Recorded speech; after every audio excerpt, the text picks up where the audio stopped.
ஸ்ரீ மாந்திரிக பயிற்சி மையத்திலிருந்து குருஜி பேசுகிறேன்.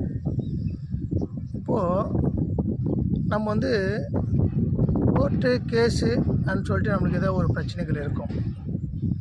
அது இல்லாத ஏதோ ஒரு சொத்து, நம்மளோட சொத்து வந்து ஏமாற்றி வாங்கியிருப்பாங்க. அப்படி இல்லாத நம்மக்கிட்ட கடனாக வந்து பணம் வாங்கி திருப்பி தராமல் இருப்பாங்க. இதெல்லாம் வந்து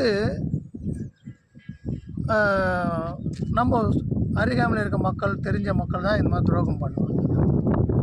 சரி, இழந்து போன சொத்தையும் கொடுத்த பணத்தையும் கொடுத்த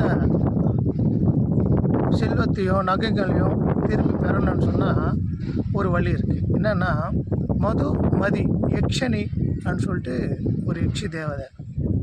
அந்த மது யக்ஷினி வந்து பூஜை பண்ணோம்னா நீங்கள் வந்து என்னென்ன இழந்துருக்கீங்களோ, பணம், பேர், புகழ், சொத்து, செல்வங்கள் என்ன இழந்திருந்தாலும் உங்களுக்கு திருப்பி அது வந்து சேர்ந்துடும். இல்லை உங்கள் நிலம் வந்து யாராவது அபகரிச்சிருந்தாலும் சரி, ஏமாற்ற வாங்கியிருந்தாலும் சரி, அவங்கள வந்து அந்த நிலமோ உங்களோட சொத்தை வந்து உங்கள் கையில் கொடுத்துருவாங்க. அதனால் இந்த மது யக்ஷினை வந்து பூஜை பண்ணி பலன் அடைங்க. நீங்கள் எல்லோரும் நல்லா இருக்குன்னு சொல்லி வேண்டிக்கிறேன். நமச்சிவாய்.